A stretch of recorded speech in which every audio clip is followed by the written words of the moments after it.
A passenger screamed in the plane. What we saw next still haunts my flights. I won't mention the airline's name, the flight number, or any details that could identify anyone involved with me.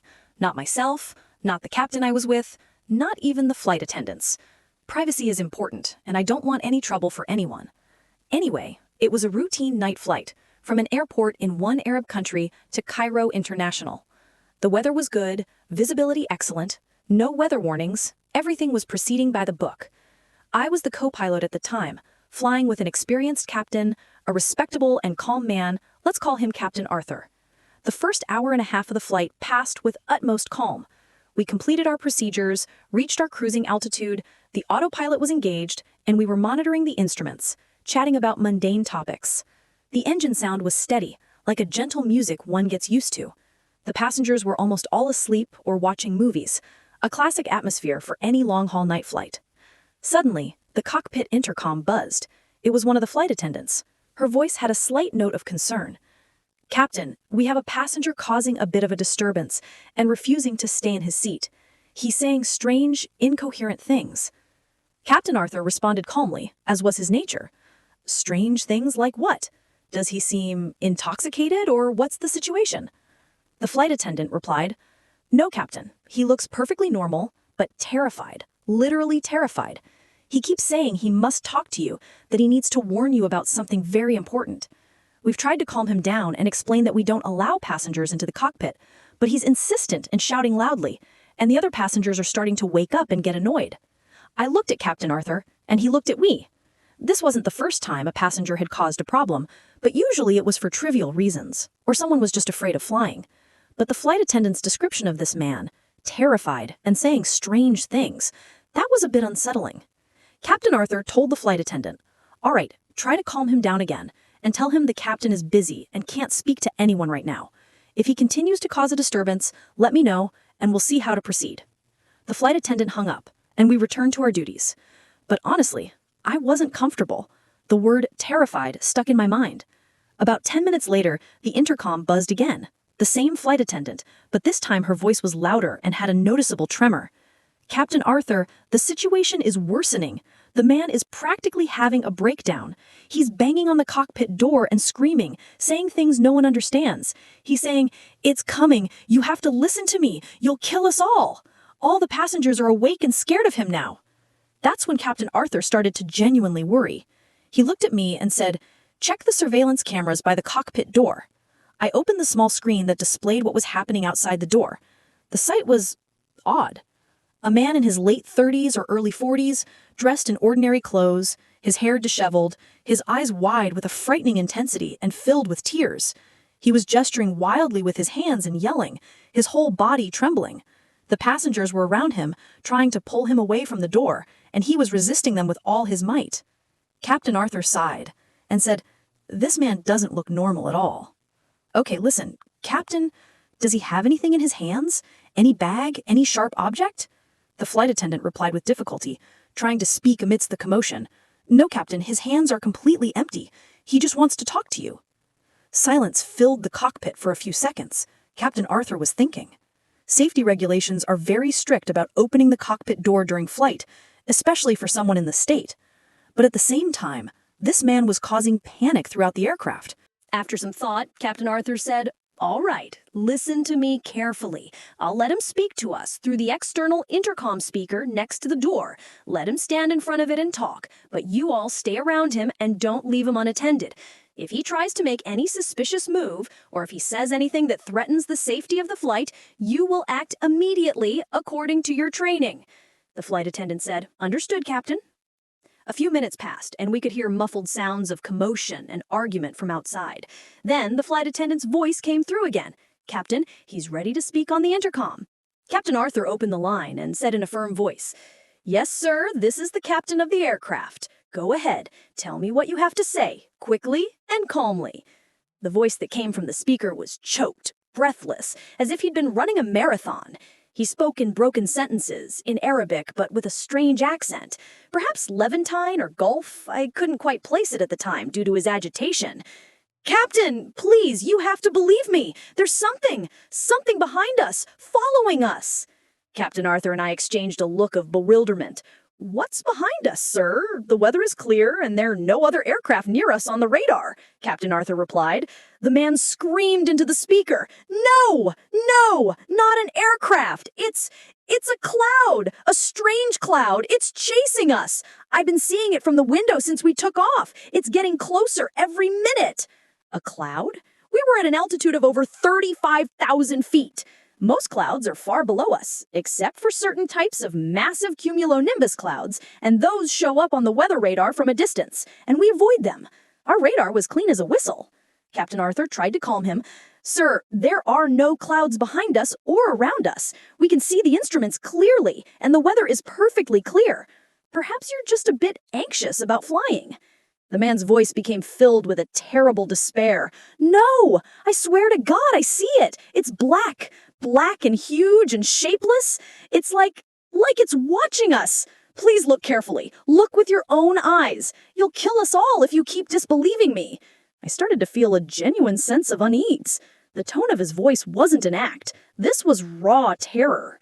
Captain Arthur, despite his skepticism, told the flight attendant, "Have him describe its exact location relative to the aircraft." The man began to describe, still shouting. "Behind the tail, slightly to the left of the tail. It's huge. It's swallowing the stars behind it. It's getting bigger every moment." Captain Arthur looked at me and said quietly, "Take a look out the cockpit window, towards the left rear, but be discreet. Don't make it obvious." The cockpit has small side windows. I got up slowly, trying to crane my neck and look as far back to the left as possible. The sky was clear, the stars shining brightly. There was no trace of any clouds. I sat back down. "Nothing there, Captain. The sky is perfectly clear," I said, trying to reassure myself before reassuring him. Captain Arthur spoke to the man again. "Sir, we've looked ourselves. There's nothing there. You need to calm down and have a glass of water. The flight attendant will help you." But the man burst into tears and screams. "No, you can't see it. It's hiding from you. It knows you're looking. You have to do something. You have to get away from it." Captain Arthur had clearly lost his patience. He told the flight attendant, "That's enough. Try to get him back in his seat any way you can. If he refuses, use restraints if you have to. Notify airport security as soon as we arrive." We closed the intercom, and a heavy silence descended upon the cockpit. I still felt uneasy.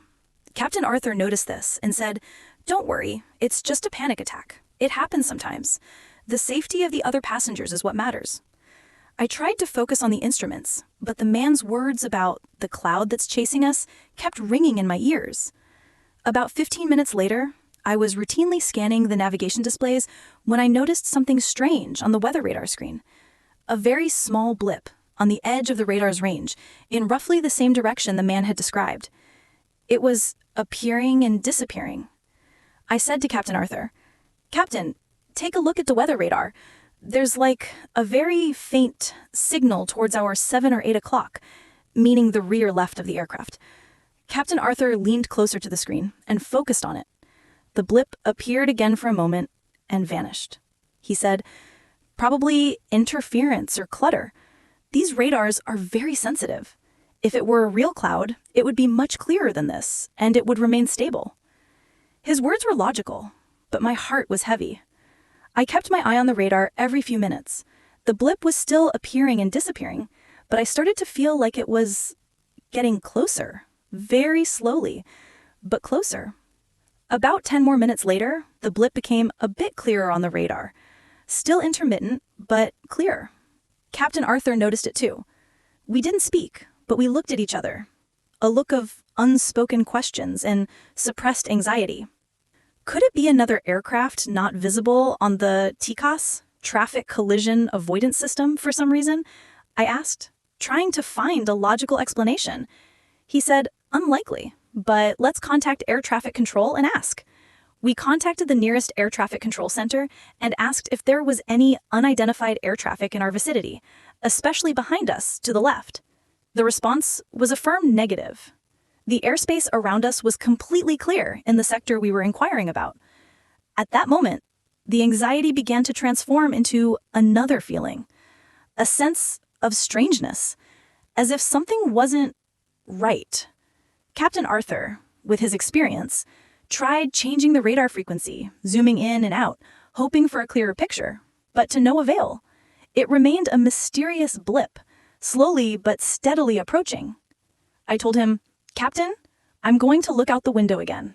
This time I'll focus very carefully."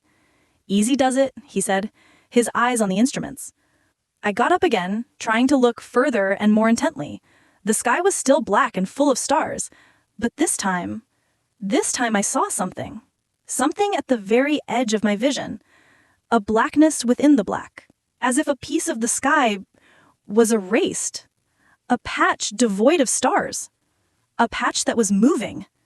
I quickly returned to my seat, my heart pounding hard. "Captain, there's something huge and black. There are no stars in that area at all, just like the man said." Captain Arthur raised an eyebrow and looked at me intently. "Are you sure? Not an optical illusion?" "I'm sure, Captain. See for yourself."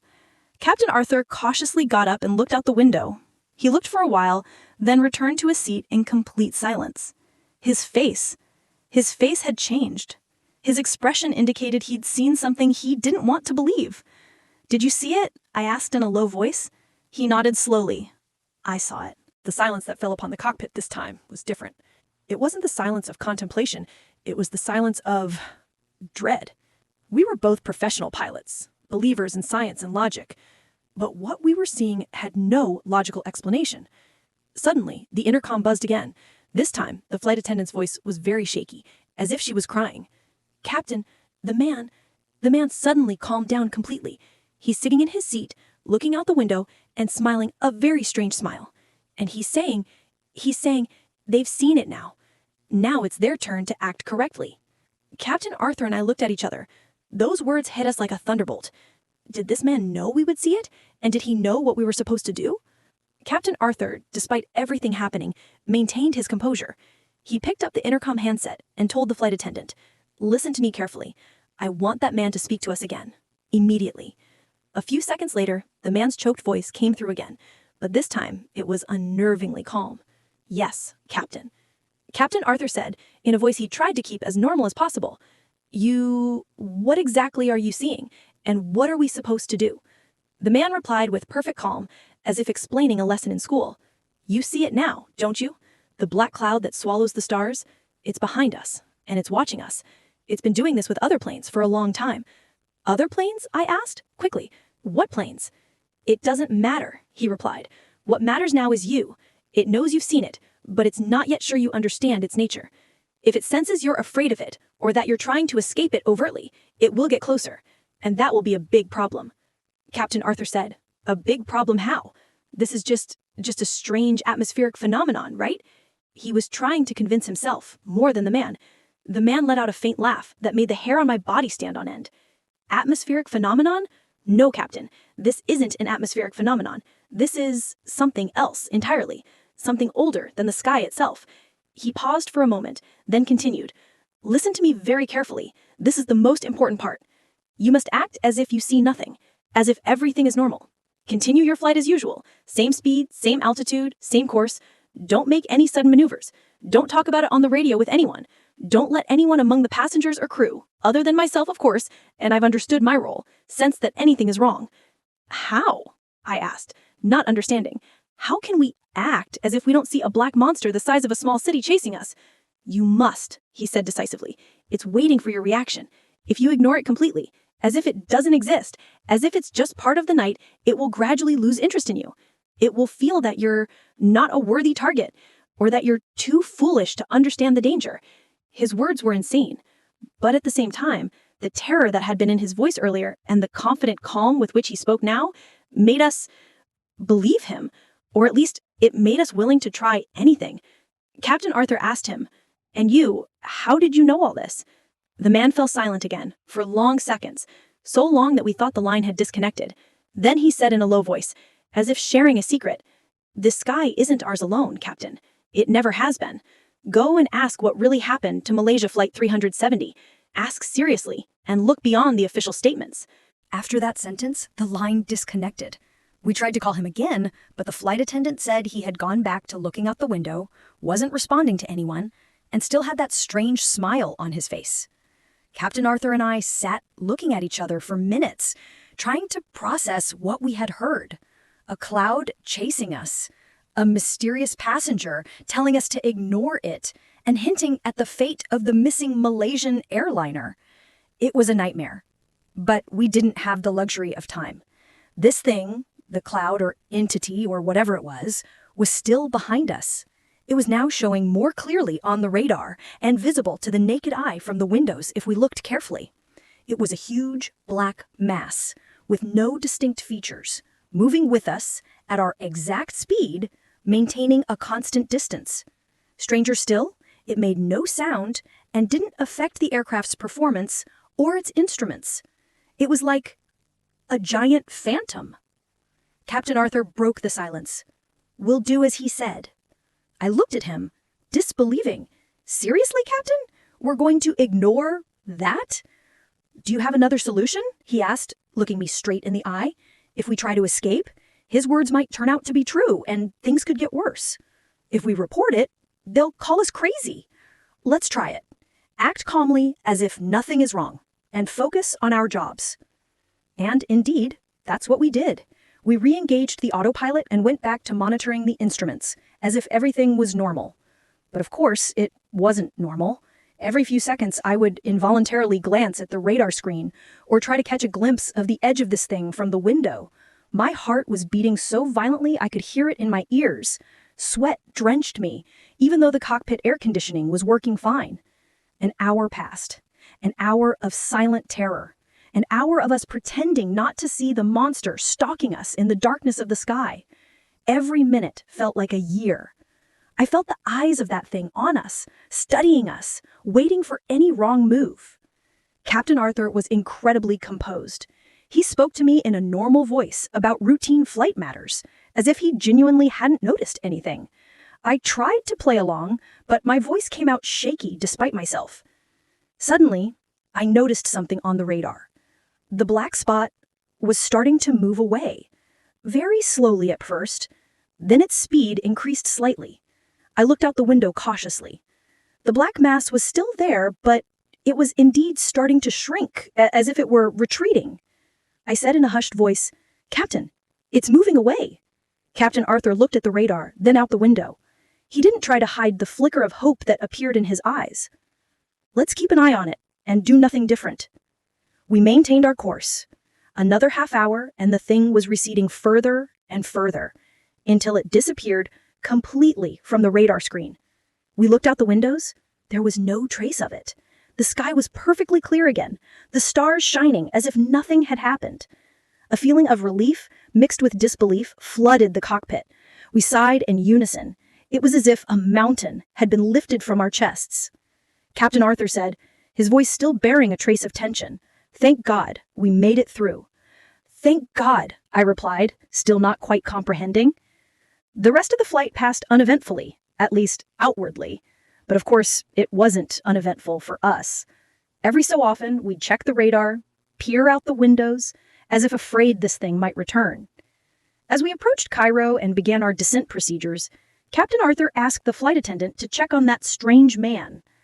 The flight attendant replied that he was sleeping soundly and very peacefully, as if nothing had happened. When we landed safely at the airport and I was shutting down the engines, Captain Arthur said, "We have to see this man and talk to him. We need to understand more from him." As soon as the passengers began to disembark, we also quickly left the aircraft and stood by the exit door waiting for him. The flight attendants were with us, also wanting to see him. All the passengers disembarked, one after another. Young people, old people, families, children, but there was no sign of that man. We were very surprised. We asked the lead flight attendant, "Did he get off? Are you sure you saw him disembark?" She said, as puzzled as we were, "I was standing at the door the whole time, Captain. I didn't see him get off, but I also didn't see him get up from his seat after he woke up shortly before landing. He was sitting in seat number X by the window." We hurried to look at the seat she mentioned. The seat was empty. There was no trace of him, no bag, no jacket, nothing to indicate anyone had been sitting there at all. We looked at each other in shock. How? How could a passenger just disappear from an airplane? Did he deplane with the other passengers and we just missed him? Impossible. We were paying very close attention. Was he never even there? No, we spoke to him, saw him on the surveillance cameras, and the flight attendants interacted with him. We checked the passenger manifest. The name corresponding to that seat was a very ordinary name, nothing remarkable about it. Airport security thoroughly searched the aircraft after we told them the story. Of course, we didn't tell them about the cloud, just that a passenger had been causing a disturbance and had disappeared. They found no trace of him. It was as if he had simply dissolved into thin air. To this day, Captain Arthur, who became more like a brother to me after what happened, and I can find no logical explanation for that night. Who was that man? And what was the cloud or the thing that was following us? And how did he know all that? And why did he disappear in that manner? Whenever I look at the night sky, especially on long flights over remote areas, I feel like eyes are watching us from the darkness, and I remember that man's words. This sky isn't ours alone. That sentence keeps ringing in my ears, and I always ask myself, what really happened to Flight 370? And how many other flights have gone through the same experience with no one ever knowing? If any of you have any explanation or have experienced something similar, please share it. I need to understand. I need to know I'm not crazy.